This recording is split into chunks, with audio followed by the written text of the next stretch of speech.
الحمد للہ رب العالمین والصلاة والسلام علی سید الانبیاء والمرسلین وعلی آلہ وصحبہ اجمعین۔ السلام علیکم مام۔ وعلیکم السلام۔ السلام علیکم ایوری ایلس۔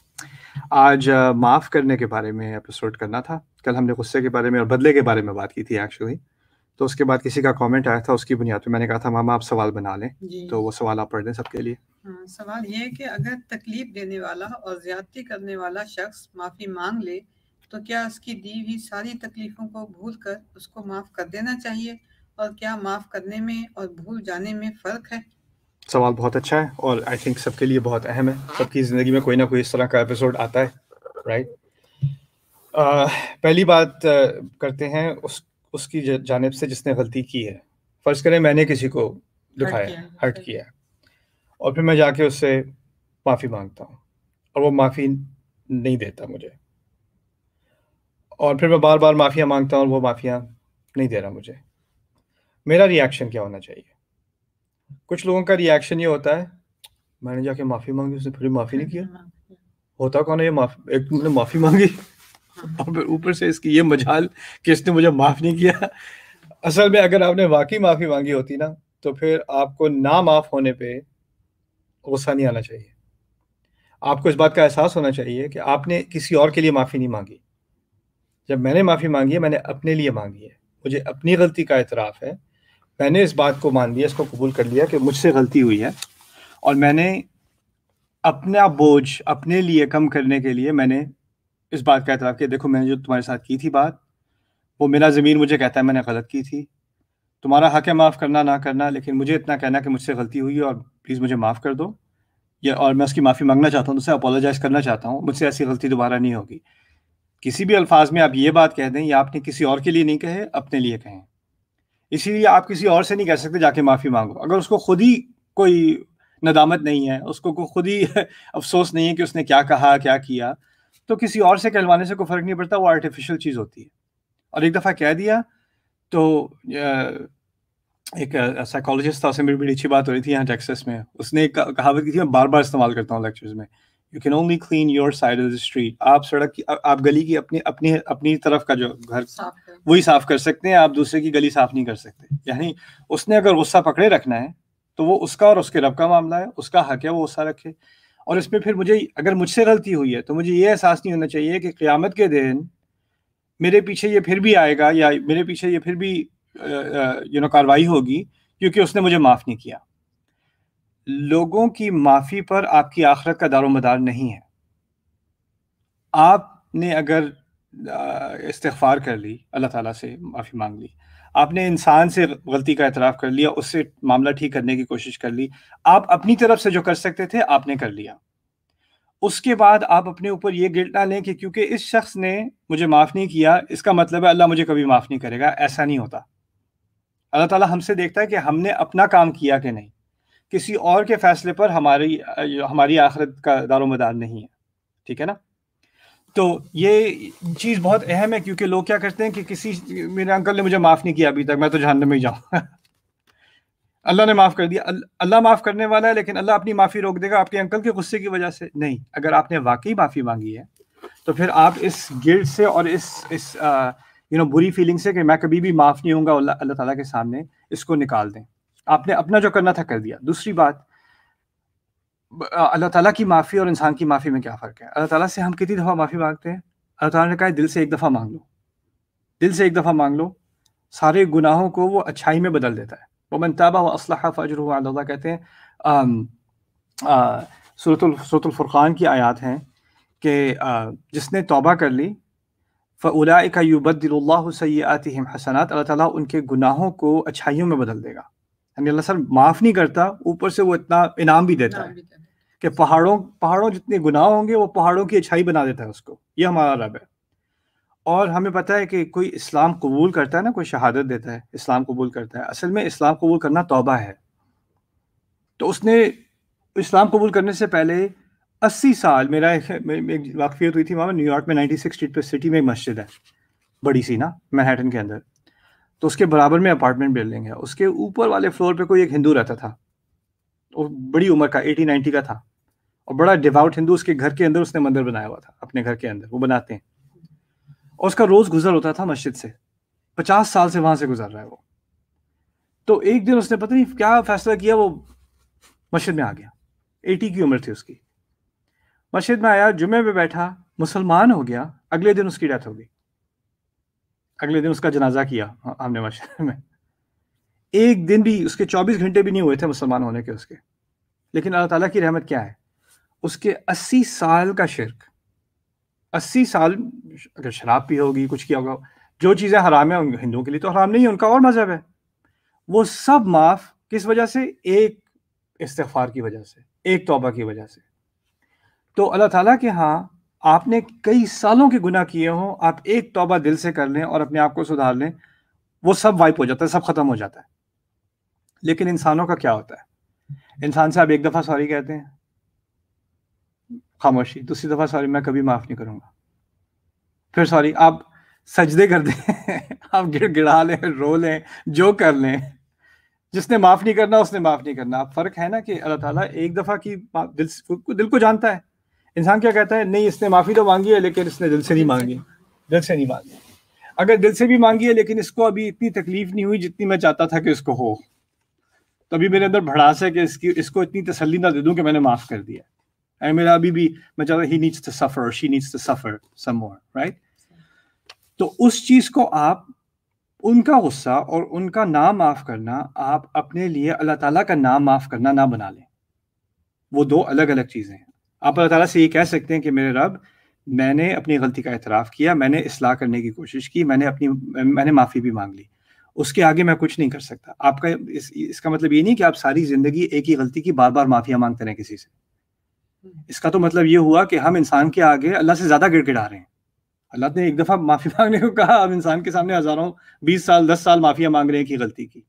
اور کچھ لوگوں کی ایگو ایسی ہوتی ہے کہ ان کے ساتھ اگر غلطی کر دی جائے نا تو وہ بڑا انجوائے کرتے ہیں کہ بار بار آپ سے معافیاں منگوائیں, رائٹ. اور اگر آپ نہیں مانگ رہے تو پھر آپ کو یاد دلا دیں گے, یاد ہے تم نے کیا کیا تھا, رائٹ. آپ نے معافی مانگ بھی لی ہوگی, وہ پھر یاد کرائیں گے, پھر آپ معافیوں میں لگ جائیں گے, پھر یاد کبھی آپ تھوڑا اور ذرا اپنے لیے کچھ صحیح بات کر لی یا آپ کے کنٹرول سے تھوڑا باہر آ گئے تو پھر آپ کو اپنی پرانی غلطی یاد کراؤ, پھر معافیاں مانگنے بیٹھ جاؤ میرے سامنے. تو یہ ایک سائیکولوجیکل ٹارچر بن جاتا ہے کسی کے لیے, اس کو نہیں ایکسیپٹ کرنا چاہیے. ٹھیک ہے, اپنی غلطی اپنی جگہ ہے, معافی مانگ لی, بس بہت ہے. غلطیوں میں تو کچھ غلطیاں چھوٹی ہوتی ہیں, کچھ بڑی ہوتی ہیں نا. آپ اندازہ کریں, قتل بہت بڑی غلطی ہے, بہت بڑی غلطی ہے. موسیٰ علیہ السلام پہ الزام لگایا تو انہیں قتل کیا تھا, فرعون نے تو الزام لگایا کہ تم کیا نبوت کی بات کرتے ہو, قتل تھا, فعلتک التی فعلت, انہوں نے جو حرکت کی تھی وہ کی تھی, یعنی قتل کیا تھا. موسیٰ علیہ السلام نے پھر لمبی چوڑی تقریر کے بجائے فعلتها اذا وانا من الضالین, میں نے کی تھی, میں غلط تھا, میں گمراہ تھا اس وقت, میں بھاگ گیا تھا اس وقت, اعتراف کر لیا, ہاں غلط تو تھا. بس اس کے بعد لمبی چوڑی کہانی نہیں ہے اس عمل کے بارے میں, بلکہ اسی وقت اللہ تعالیٰ نے کیا کیا, جب قتل غلطی سے ہوا تھا اس وقت انہوں نے کہا ربی انی ظلمت نفسی فاغفر لی, میرے رب بے شک میں نے اپنے نفس کے اوپر ظلم کیا ہے, مجھے معاف کر دے. اللہ تعالیٰ نے فرمایا اس میں فغفر لہ, مجھے فغفر لہ, پھر اللہ تعالیٰ نے ان کو فوراً ہی معاف کر دیا علیہ السلام. انہ هو الغفور الرحیم, وہی تو ہے معاف کرنے والے. تو یہ تھا غلطی کرنے والے کی پوائنٹ آف ویو سے. اب دوسری طرف آتے ہیں, کسی نے ہمارے ساتھ کیا ہے اور ہمیں معاف کرنا ہے کہ نہیں کرنا ہے یا کیا کرنا چاہیے, جو سوال تھا ان کا, رائٹ. اس میں دیکھیں, میں آپ کو ایک واقعہ بتاتا ہوں, اس واقعے کے سے فائدہ اٹھا کے پھر ہم انشاءاللہ اس بات پہ آتے ہیں. ابو بکر صدیق رضی اللہ تعالیٰ عنہ, وہ صحابہ میں سے سب سے امیر میں بھی صحابہ تھے, وہ ویلتھی بھی تھے اور جنرس بھی بہت تھے, یعنی کھلے دل کے تھے, وہ کھلے دل سے دیتے تھے. تو ان کے ایک کزن تھے, وہ مکے سے آئے تھے. مکے میں جو آئے تھے وہ سب گھر بار چھوڑ کے آئے تھے, ہوملیس ہو کے آئے تھے مدینے. تو وہ ان کو پوری طرح فائنینشلی سپورٹ کر رہے تھے. مستح ان کا نام تھا. تو مستح جو ہیں وہ بغیر ابو بکر صدیق کی فائنینشیل سپورٹ کے وہ سروائیو نہیں کر سکتے تھے مدینے میں. تو وہ ان کو خاموشی سے دیا کرتے تھے, جس طرح کہہ لیں ہفتے کا دیتے ہیں, 2 ہفتے مہینے کا دیتے ہیں, کچھ خرچہ ان کا ہو جائے نکلا ہے, وہ سروائیو کر رہے ہیں. پھر مدینے میں عائشہ رضی اللہ تعالیٰ عنہ کے بارے میں, ہماری بی بی عائشہ کے بارے میں ایک افواہ پھیلائی گئی. کہ انہوں نے شادی کا احترام نہیں کیا، بدکاری کی، اس طرح کی ان کے بارے میں بہت غلط غلط باتیں کی گئیں، اور طرح طرح کی اس کی جو ہے ورژنز جو ہے وہ مدینے میں پھیلائے گئے. وہ مصطح کے کان میں بھی پڑے. اب عائشہ ابوبکر رضی اللہ تعالیٰ عنہ کی بیٹی ہیں، اور رسول صلی اللہ علیہ وسلم کی بیوی اور ہماری ماں ہیں، تو 3 رشتے بنتے ہیں، اور ہیں بھی ابوبکر صدیق، یعنی ان سے زیادہ کون رسول سے محبت کرے گا صلی اللہ علیہ وسلم. جو چیز ہمارے نبی کو تکلیف دیتی ہے وہ انہیں تکلیف دیتی ہے، جو چیز میری بیٹی کو تکلیف دیتی ہے وہ مجھے تکلیف دیتی ہے. کتنے طرف سے تکلیف آ رہی ہے باپ کو اور رسول صلی اللہ علیہ وسلم کے سب سے قریب صحابی کو، کہ یہ کیا بات کی جا رہی ہے میرے نبی کے بارے میں، اس کے گھرانے کے بارے میں، اور میری بیٹی کے بارے میں. مصطح کی طرف سے بھی اس طرح کی کچھ بات نکل آئی کہ اگر کچھ لوگ کہہ رہے ہیں تو کچھ نہ کچھ تو ہوا ہوگا ان کی طرف سے بھی، یعنی اس کی مخالفت نہیں کی انہوں نے، اس کو کہا دیکھو اب سارے ہی تو غلط نہیں ہو سکتے نا. اس طرح کی کچھ بات ان سے بھی نکل آئی. ابو بکر صدیق جو ہیں ان کو اتنی تکلیف پہنچی کہ میں نے اس کو سپورٹ کیا، میں نے اس کے ساتھ اس کی مدد کی، فیملی ہے میری اپنی، اور جانتا ہے میری بیٹی کو شروع سے، اور اس نے ایسی بات کر دی. کیسے اس نے ایسی بات کر؟ اور یہ ریالٹی ہے ہماری فیملیز میں. آپ کبھی حیران ہوتے ہیں کہ آپ تو مجھے ساری زندگی جانتے تھے، آپ نے میرے بارے میں ایسے بات کیسے کر دی؟ آپ کو تو بہتر پتہ ہے، آپ نے کیسے کہہ دیا؟ اور کبھی کبھی غلطی سے، کچھ لوگ ایول ہوتے ہیں اور کچھ لوگ غلطی سے بھی کبھی اس چیز میں پڑ جاتے ہیں اور کچھ بات کہہ دیتے ہیں جو انہیں نہیں کہنی چاہیے تھی. ٹھیک ہے، لیکن رب قول اشد من صول، کبھی کبھی بات ایسی ہوتی ہے جو پٹائی سے زیادہ تکلیف دیتی ہے، مار سے زیادہ تکلیف. ایسی بات تو بہت گہرا اس کا زخم ہوتا ہے. تو ابو بکر صدیق نے پھر فیصلہ کیا کہ وہ جو ان کا وہ نان نفقہ دیتے تھے مہینے کا، وہ بند کر دیں گے. یعنی ان کے بڑی دلی ہے کہ انہوں نے جا کے ان پہ حملہ نہیں کیا، ان کو مارا پیٹا نہیں یا کچھ کوسا نہیں، بس یہ کہا کہ بس میرے دل میں اتنا ہے کہ میں اس کو اب دے نہیں سکتا، مانتا نہیں دل. تو پھر بعد میں آیات آئیں عائشہ رضی اللہ تعالیٰ عنہ کی جو معصومیت ہے اس کو ثابت کرنے کی، سورۃ النور میں آیات آئیں. اور پھر ان آیات کے بعد کچھ آیات آئیں جس میں انڈائریکٹلی اشارہ ہے ابو بکر صدیق کی طرف اور اس واقعے کی طرف. اور اس سے ایک ایکسٹینشن، کیونکہ پورے مدینے میں اس طرح کی باتیں ہو رہی تھی نا، تو اور بھی بہت سارے فیملیز میں کانفلکٹ ہوا ہوگا، کسی نے کوئی بات کی ہوگی، کسی کو بری لگی ہوگی، تو اس پہ پھر یہ آیات آئیں. اور یہ میں اس آیت کا میں آپ کے سامنے پڑھ کے سننا چاہتا ہوں، اس میں کیا اللہ تعالیٰ نے بات کی ہے. یہ ہے آیت نمبر 22، آیت نمبر 22 ہے، سورہ ہے یہ، سورہ نمبر 24 22. اوکے. وَلَا يَأْتَلِ أُولُو الْفَضْلِ مِنْكُمْ وَالسَّعَةِ أَنْ يُؤْتُوا أُولِي الْقُرْبَى وَالْمَسَاكِينَ وَالْمُهَاجِرِينَ فِي سَبِيلِ اللَّهِ، کہ جو لوگ جن لوگوں کے پاس فضل ہے، یعنی اللہ تعالیٰ کی طرف سے ان کو ایک خاص انعام دیا گیا ہے، اوروں سے زیادہ دیا گیا ہے، وہ اپنے آپ کو پیچھے نہ روکیں، وہ پیچھے نہ ہٹیں. کس چیز سے؟ اور وسع، اور جن کو وسعت دی گئی ہے، یعنی مال میں دل کی وسعت دی گئی ہے، مال کی وسعت دی گئی ہے. ابو بکر کے جیسے لوگوں کی طرف اشارہ ہے، کھلے دل کے لوگ اور کھلے ہاتھ کے لوگ، یعنی وہ روکتے نہیں ہیں، رائٹ. اور ان کو اللہ تعالیٰ نے دولت دی ہے. ان یؤتوا اولی القربى والمساکین والمہاجرین فی سبیل اللہ، وہ اپنے آپ کو نہ روکیں دینے سے، کن کو؟ قریبی رشتہ داروں کو، مسکینوں کو، اور مہاجرون کو جو اللہ کی راہ میں ہجرت کر کے آئے ہیں. اشارہ کس کی طرف ہے؟ مصطح کی طرف، لیکن کھل کے سب کے بارے میں بات کرتے ہیں. لیکن مصطح کی جس وجہ سے روکا تھا اس کا کوئی ذکر نہیں ہے. روکا کیوں تھا؟ انہوں نے جو غلط بات کی تھی، اور غلط بات پہ تو پوری 10 آیات پہلے آ چکی ہیں، اور اللہ تعالیٰ کی طرف سے جو پکڑ ہے وہ آپ اندازہ نہیں کر سکتے کیسی ہیوی باتیں اللہ تعالیٰ نے کی ہیں. اللہ تعالیٰ نے کہا وَتَحْسَبُونَهُ هَيِّنًا وَهُوَ عِندَ اللَّهِ عَظِيمٌ، تم سمجھتے ہو چھوٹی بات ہے، اللہ کے ہاں بہت عظیم بات ہے. تو ابو بکر کو جتنی عظیم لگی اس سے کہیں عظیم اللہ تعالیٰ کو لگی، ان کو رضی اللہ عنہ کو جو لگی، اللہ کو اس سے کہیں زیادہ بری لگی. یہاں تک کہ قرآن میں تو اور جگہ اور حدیث میں بھی آتا ہے کہ رسول صلی اللہ علیہ وسلم کعبے کا ہم کتنا احترام کرتے ہیں. کعبے کی طرف رخ کر کے رسول صلی اللہ علیہ وسلم کہتے ہیں کہ ایک مومن کی عزت اللہ کے ہاں تمہاری عمرت سے زیادہ ہے. تو اب کسی کی، جس طرح ہم کعبے کے بارے میں الٹی سیدھی بات کرنے کا گمان بھی نہیں کر سکتے، اس سے کہیں زیادہ ہمیں احتیاط کرنی ہوتی ہے کہ کسی مسلمان کی عزت کے بارے میں ہم کچھ بات کر دیں. اس سے بات یہ نکلتی ہے. یہاں پر اللہ تعالیٰ نے اپنے غصے کا تو پہلے اظہار کر دیا کہ تم لوگوں نے جو بات کی ہے اس پہ کتنا غصہ ہے، 10 آیات ہیں اس کے بارے میں. پھر یہ بات اب اس دوسری طرف آئے اور کہتے ہیں کہ جس کو آپ نے معاف کرنا ہے نا، اس نے یہ برا تو کیا ہے، لیکن کبھی ہم کیا سمجھتے ہیں کہ ایک برائی سے وہ پورا انسان وہ چلتی پھرتی برائی نظر آتا ہے. اس نے کبھی کچھ اچھا کیا ہی نہیں, اس میں کوئی اچھائی ہو ہی نہیں سکتی, اس نے حرکت کیسے کرتی, رائٹ. تو اللہ تعالیٰ نے کیا کیا, ان کی وہ کیوں مستحق ہیں کہ آپ ان کی مدد کریں. پہلے تو قریبی رشتہ دار ہیں, غصہ جتنا بھی آ جائے رشتہ تو نہیں ٹوٹتا. دوسرا وہ مسکین ہے, وہ بھی ایک حق ہے, مسکین کا حق بنتا ہے ہمارے دین میں. تیسرا وہ اللہ کے حبیب ہیں کیونکہ انہوں نے ہجرت کی اللہ تعالیٰ کی خاطر, والمہاجرین فی سبیل اللہ. اللہ نے کیا کیا, جس پر ابو بکر کو غصہ ہے رضی اللہ عنہ, ان کے بارے میں 3 چیزیں ہائی لائٹ کر دیں جن سے ان کی طرف دل نرم ہونا چاہیے کہ دیکھو اس نے غلطی تو کی ہے لیکن اس نے یہ بھی تو اچھا کیا ہے, یہ بھی تو اچھا کیا ہے, یہ بھی تو اچھا کیا ہے, اس طرح بھی تو مستحق ہے, اس طرح بھی تو مستحق ہے, اس طرح بھی مستحق. پھر کہتے ہیں فلیعفو, پھر لوگوں کو یہ ولیعفو جو ہے یہ امر کا صیغہ ہے لیکن اس میں ہوتا ہے انکریجمنٹ. انکریجمنٹ کو اردو میں کیا کہتے ہیں؟ حوصلہ افزائی. تو حوصلہ افزائی کی گئی ہے, انکریجمنٹ کی گئی ہے کہ انہیں محبت سے معاف کر دینا چاہیے. یعنی ان چیزوں کا احساس لاتے ہوئے سامنے پیار سے معاف کر دینا چاہیے.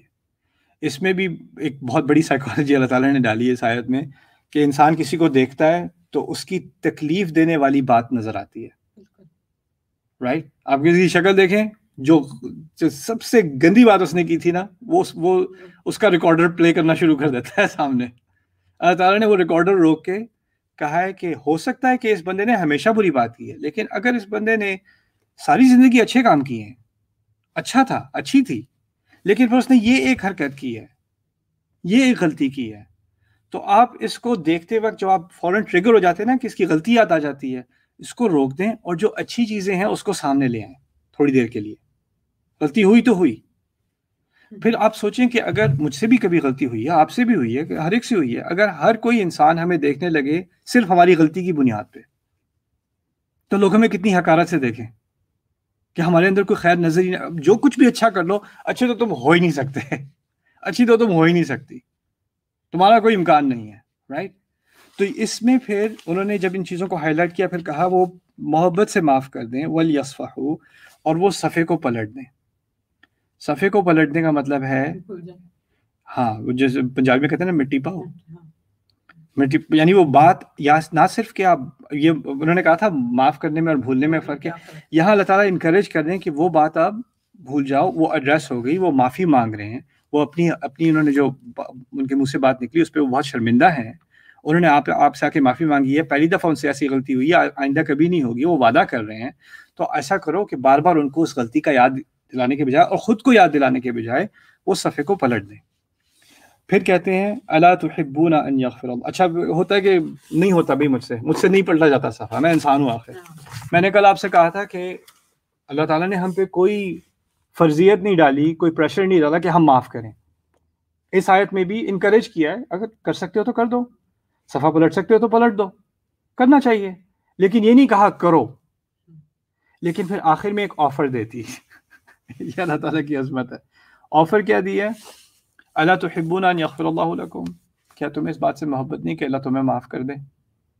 آفر کیا دی ہے کہ دیکھو اگر غصہ رکھنا ہے, نہیں دینا تو ٹھیک ہے, نہ دینا, لیکن اگر معاف کر سکتے ہو اور صفحہ پلٹ سکتے ہو, میری آفر یہ ہے میں تمہیں معاف کر دوں گا, تمہارے سارے گناہ معاف. تو یہ معافی کرنے میں, کل میں نے انصاف کی بات کی تھی اور اس کے حق کی بات کی تھی. اللہ تعالیٰ نے ہمیں معافی کی طرف ہمیں کمپیل نہیں کیا, ہمیں زبردستی نہیں کی, لیکن آفر دیا. دیکھو میں ایک آفر دے سکتا ہوں تمہیں, وہ یہ ہے کہ اگر اپنے دل سے اس غصے کو نکال کے اس شخص کو تم معاف کر دو, تو میری آفر تمہاری طرف کیا ہے, میں تمہیں معاف کر دوں گا, میں تمہیں معاف کر. یعنی یہ کس سے کہا جا رہا ہے, جس کے پاس پاور ہے. ابو بکر کے پاس معاشی پاور ہے اور وہ روک رہے ہیں. یہ مظلوم سے نہیں کہا جا رہا کہ معاف کر دو, جو میں نے کل بات بتائی تھی. یہ جس کے پاس حق ہے بدلہ لینے کا, یا کم از کم اچھائی روکنے کا, یا اپنے آپ سے کسی کو دور کر دینے کا, اس کے پاس پاور ہے. اور اس کو اللہ تعالیٰ آفر دے رہے ہیں کہ دیکھو تم یہ طاقت اپنے پاس ہونے کے باوجود, یہ اختیار ہونے کے باوجود, اگر تم اس مسکین پر ترس کھا رہے ہو اور اس صفحے کو پلٹ دیتے ہو, تو میں اس عمل کی اتنی قدر کرتا ہوں کہ میں ضمانت دیتا ہوں کہ تمہاری معافی ہو گئی. ابو بکر صدیق نے آیت سنی, انہوں نے کہا مجھے بہت محبت ہے کہ اللہ مجھے معاف کر دے, میں اللہ کی قسم کھاتا ہوں میں کبھی ان پہ نفقہ نہیں روکوں گا.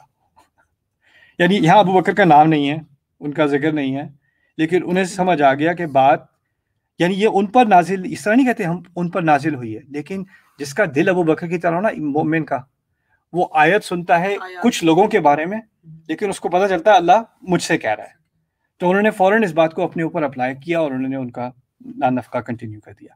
لیکن یہ بات اتنی بھی سمپل نہیں ہے.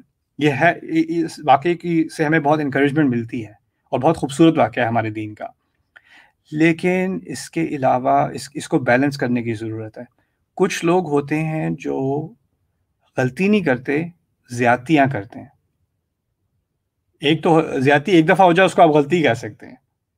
کسی نے غصے میں آ کے کبھی کو بات کہہ دی، وہی بات کرتے ہیں جو بار بار سائیکل ہے ان کا، روز کرتے ہیں، ہر ہفتے کرتے ہیں، ہر مہینے کرتے ہیں، سالوں سے کر رہے ہیں، اور پھر آپ سے کہا جائے معاف کرو معاف کرو معاف کرو، تو اس میں غلطی ان کی نہیں آپ کی ہے اگر آپ معاف کر رہے ہیں. کیوں؟ کیونکہ آپ کے معاف کرنے میں آپ ان کو یہ بیہیویئر سکھا رہے ہیں کہ وہ یہ چیز کرتے ہی جائیں گے، آپ نے تو معاف کرنا ہی کرنا ہے، آپ نے کیا کرنا ہے آگے سے. تو آپ اصل میں ان کی عادت، گندی عادت پکی کر رہے ہیں. ایسے لوگوں کو معاف کرنا، اس میں نہ صرف آپ نے کوئی کارنامہ نہیں کیا ایسے لوگوں کو معاف کر کے، بلکہ آپ نے اپنے اوپر بھی زیادتی کی ہے اور اس ظالم پہ بھی زیادتی کی ہے، کیونکہ آپ نے اس کے ظلم کو جسٹیفائی کر کے اس کی عادت پڑوائی ہے، تو اسی میں پڑا چلا جاتا ہے. صبر کے نام پہ، معافی کے نام پہ ہم کچھ لوگوں کا بیہیویئر انڈورس کر دیتے ہیں اور اس کو ہم مزید خراب کرتے چلے جاتے ہیں. ایسا ہی ہے نا ماما، جیسے کچھ گھر میں کچھ بچے جو ہیں وہ زیادہ ہی لاڈلے ہوتے ہیں، بگڑ جاتے ہیں. سارے خرچے آپ ان کے کر رہے ہیں، اسکول میں پاس ہو رہا ہے، فیل ہو رہا ہے، کوئی بات نہیں، ادھر آ میرا بچہ، ادھر میرا بندہ. اب اتنی محبت سے اس بچے کی آپ اس کا پورا فیوچر آپ برباد کر رہے ہیں. نہ اس کو کبھی ورک ایتھک سمجھ آنی ہے، نہ اس کو کبھی سمجھ آنا ہے کہ ناکامی کے کانسیکوینسز ہوتے ہیں، جس سے سخت محنت کرنی پڑتی ہے. اگر سارے اس کے بل پہ ہو رہے ہیں، اس کو ہمیشہ لڈو کھلائے جا رہے ہیں، وہ جو بھی کرے سب دنیا خراب، میرا بچہ سب سے اچھا.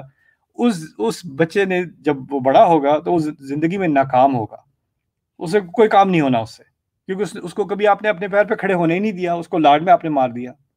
اسی طرح کوئی زیادتی کر رہا ہو اور اس کو آپ بس معاف کرے جائیں معاف کرے جائیں معاف کرے جائیں، تو آپ نے اس کو کرمنل بنا دیا ہے. اس کو تو غلط کام کے کانسیکوینسز کا احساس ہی بالکل نہیں ہے، رائٹ؟ تو یہ دوسرا ایکسٹریم ہے کہ ہم پہلا ایکسٹریم تھا کہ کسی نے کبھی کچھ غلط کیا ہی نہیں، ایک دفعہ اس سے غلطی ہو گئی اور آپ اس کو بالکل ہی آپ نے ایسے کٹ کر دیا جیسے وہ شیطان بن گیا، قیامت کے دن تک وہ شیطان ہی رہے گا، رائٹ؟ اور دوسری طرف کیا ایکسٹریم ہے کہ کوئی غلطیاں کری جا رہا ہے اور معاف کیے جا رہے ہیں، جیسے نہیں اصل میں وہ دل کے اچھے ہیں، بس وہ ہاتھ کے برے ہیں زبان کے برے ہیں. تو پھر ہے بیچ کی کیٹیگوری کیا ہے کہ کچھ ریلیشن شپس ایسے ہوتے ہیں، جیسے شادی کا ریلیشن شپ ہے، بھائی بہن کا ریلیشن شپ ہے، اس میں اونچ نیچ ہوتی رہتی ہے. اس میں یہ نہیں ہے کہ کسی کا کنسسٹنٹلی وہ ایک ہی زیادتی بار بار کر رہے ہیں، لیکن کبھی کبھار کسی سے غلطی ہوتی ہے، پھر کسی اور سے ہوتی ہے، پھر کسی اور سے ہوتی ہے، جھگڑے ہوتے ہیں، کبھی کبھار ہو جاتے ہیں، ٹھیک ہے، وہ ایک ہیومن نیچر ٹائپ چیز ہے. اور اولاد میں اور والدین میں ہوتے ہیں، کبھی کبھار جھگڑے ہوتے ہیں. تو یہ نہیں کہ آپ نے ہر دفعہ جھگڑا کیا میں آپ سے کبھی بات نہیں کروں گا، اور یہ سب نان سینس ہے. اور اس درمیانی کیٹیگوری کو بھی اللہ تعالیٰ نے سورۃ التغابن میں بیان کیا ہے. اللہ تعالیٰ کہتے ہیں یا ایھا الذین آمنوا ان من ازواجکم واولادکم عدوا لکم فاحذروہم، ایمان والوں جان لو کہ بے شک تمہاری ازواج میں سے اور تمہاری اولاد میں سے تمہارے لیے دشمن بھی ہیں. دشمن بہت بڑا لفظ ہے. تو یہ کیوں کہا اللہ تعالیٰ نے اولاد اور ازواج میں دشمن بھی ہیں؟ اگر ازواج اور اولاد ایسے بن جائیں کہ وہ اپنی محبت کے حوالے سے آپ سے اللہ تعالیٰ کی نافرمانی کروانے لگے، آپ سے کہیں کہ نہیں یہ جو انسان جو ہے، بندہ جو ہے وہ حرام بزنس میں چلا جائے کیونکہ بچوں کو بڑے ایلیٹ اسکول میں ڈالنا ہے، اور بچے نخرے کر رہے ہیں اگر مجھے اسکول میں نہیں ڈالا تو آپ نے میرے ساتھ بڑی زیادتی کی ہے، اب وہ رشوتیں لینے لگے، حرام کمانے لگے، کچھ کرنے لگے، تو جن کی محبت میں کر رہا ہے وہ اس کے دشمن بن گئے. تو لگے گا نہیں کہ دشمن ہے، انہوں نے کوئی گولی پستول نہیں رکھی ہوئی ہاتھ میں، محبت ہے، ایک دوسرے سے گلے لگ رہے ہیں، ایک دوسرے کے ساتھ خوشیاں منا رہے ہیں. لیکن اگر آپ ایک دوسرے کو اللہ کی نافرمانی میں انکریج کرتے رہیں اور ایز اے فیملی آپ کے سارے ڈیسیجنز اللہ سے دور لے کے جا رہے ہیں، تو آپ کو پتہ بھی نہیں چلتا آپ ایک دوسرے کے دشمن بن چکے ہیں. پھر کہا گیا کہ ان میں سے ہو سکتا ہے کسی ایک فیملی ممبر کی آنکھیں کھل گئی، نہیں ہمیں یہ نہیں کرنا، یہ غلط ہے، ہمیں ایسی پارٹیز میں نہیں جانا چاہیے، ہمیں ایسے کسی کے بارے میں بات نہیں کرنی چاہیے. کسی ایک فیملی ممبر نے بیٹے نے شروع کر دی بات، یا ماں نے شروع کر دی، یا باپ نے شروع کر دی، کسی ایک نے توبہ کر لی، مولوی بن گیا، تم پہ کہاں سے وحی آئی بھائی؟ ان کو دیکھو ذرا، یہ حضرت آ گئے ایک توبہ کر لے تو باقی ایسے بھڑک جاتے ہیں کہ کیونکہ اب تم ہمیں برا فیل کر، تو وہ توبہ کرنے کی کوشش بھی کرے، غلط سے ہٹنے سے کوشش کرنے کی کوشش بھی، سارے دشمنی پہ آ جاتے ہیں۔ اللہ ایسے تھوڑی کرتا ہے،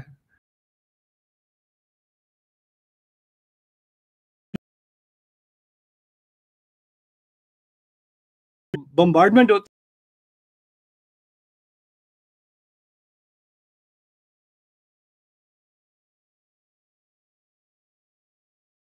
یا آپ لوگ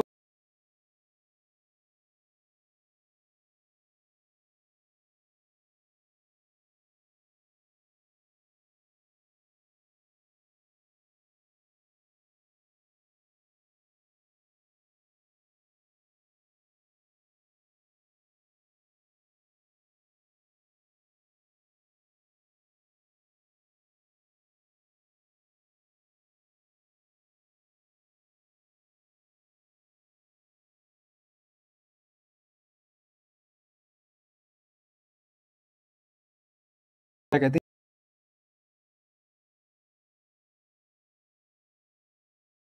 اپنا کام کرتے رہو،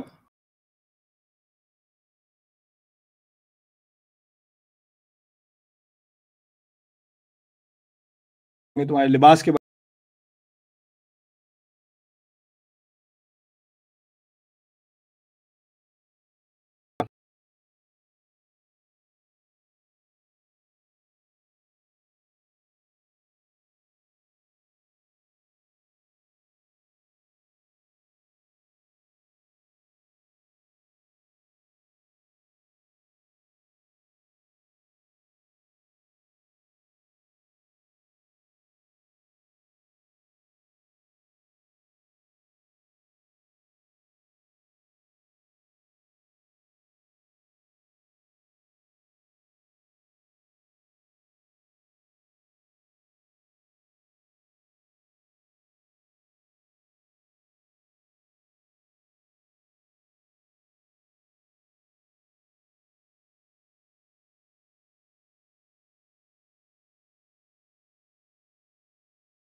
کسی کا بیٹا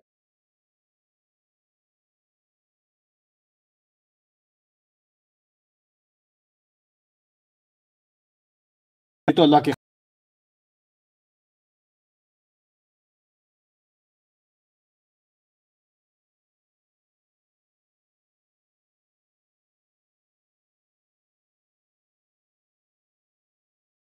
ان سے احتیاط کرنا،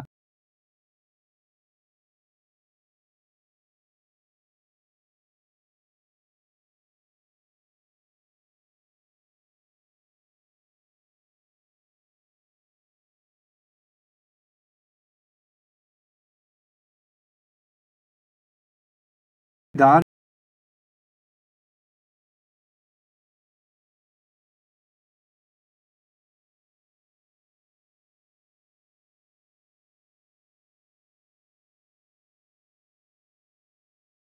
کے دل فتح ہو جاتا